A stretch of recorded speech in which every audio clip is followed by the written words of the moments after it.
Добре дошли в монтажа на стайния рекуператор DALAP Hero. Първо, измерваме и маркираме мястото, където ще бъде поставен рекуператорът. Подходящото място за монтаж е на височина 2 до 2,5 метра на 20-30 см от прозореца или тавана и на минимум 1 метър от други електрически уреди. За пробиване на отвора използваме бормашина.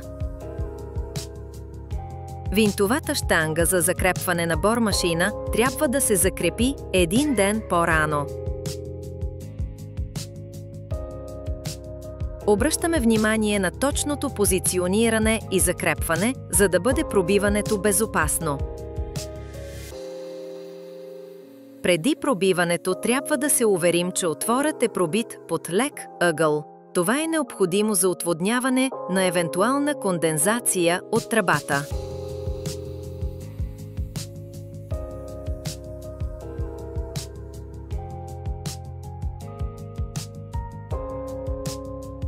С помощта на нивелир проверяваме дали наклонът е достатъчен, т.е. 2-3 градуса. Поставяме бормашина с коронка на релсата и я закрепваме.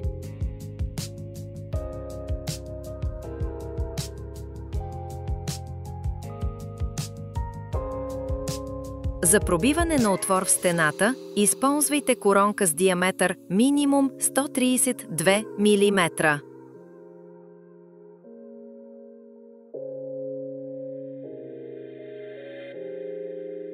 Пробиваме бавно и внимателно, за да постигнем идеален отвор.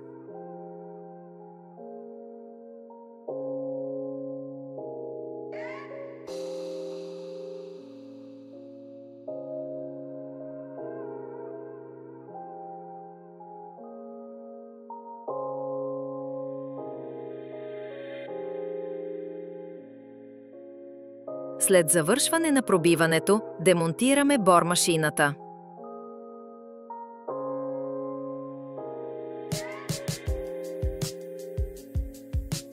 Отрязваме резбовата шина. След това изпрахосмукваме и изчистваме работното място.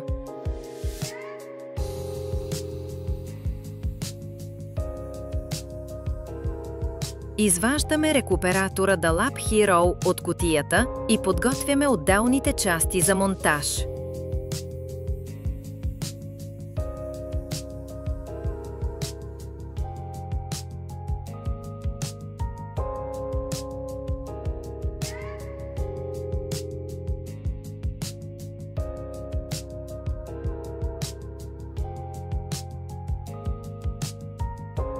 Първо монтираме телескопичната тръба с керамичен топлообменник.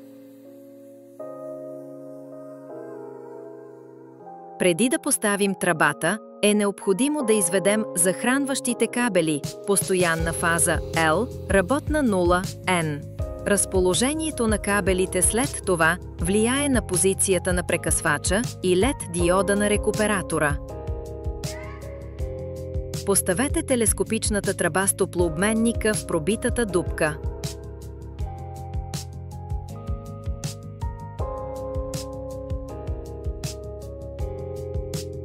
Поставете топлообменника в тръбата така, че да е на разстояние най-малко 30 мм от фланеца на вентилатора.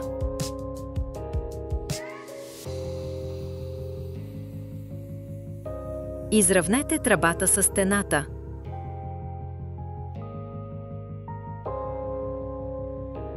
Настройте дължината на телескопичната тръба според дебелината на стената и я изравнете. Запълнете празнината около тръбата с монтажна пяна от външната и вътрешната страна на стената.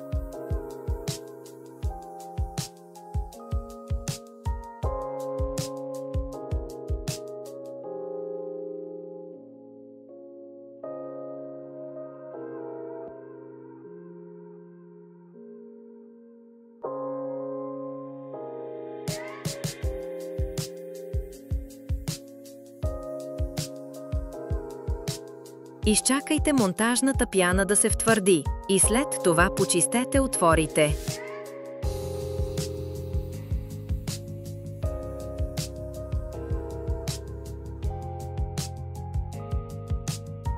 Сега ще монтираме монтажната рамка, която първо трябва да отделим от вентилатора.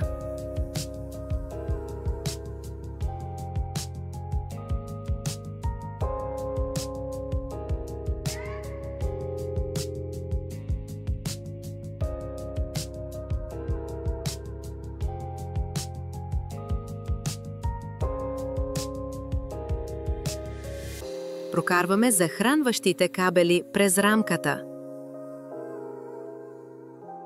Изравняваме рамката с нивелир и с молив, отбелязваме местата за пробиване. След това пробиваме отворите, в които поставяме дюбелите.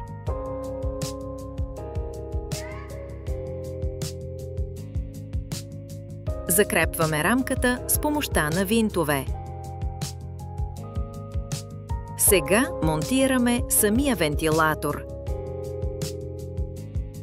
След като свалим капака на електрониката, прокарваме кабелите през определения отвор и поставяме вентилатора в тръбата. С помощта на магнити, вентилаторът се закрепва към рамката.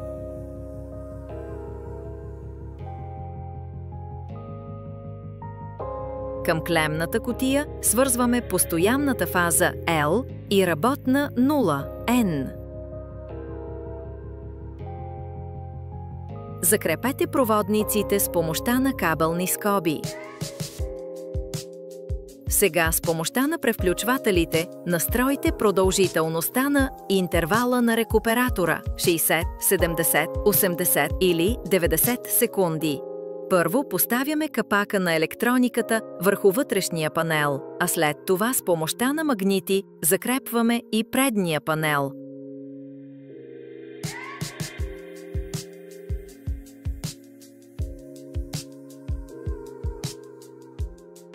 Накрая монтираме външната решетка, която първо трябва да разделим на две части.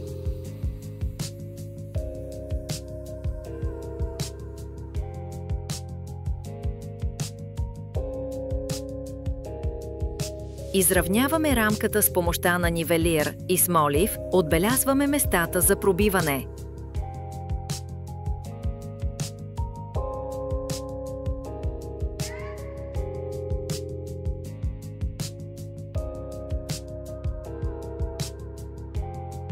След това пробиваме отворите, в които поставяме дюбелите.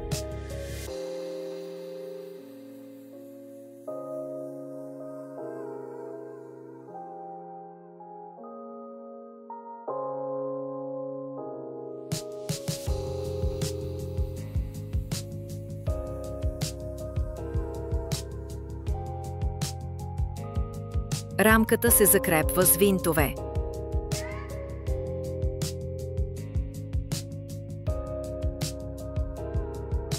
Поставяме капака обратно в рамката.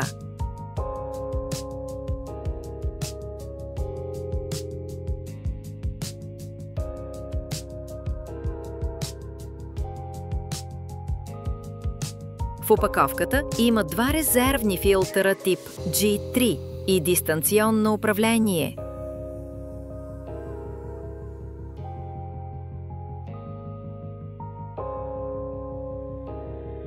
С помощта на дистанционното управление можете да включвате или изключвате рекуператора, да превключвате между режимите и да регулирате мощността. На вътрешния панел се намира бутон за включване или изключване и LED диода, който сигнализира избрания режим.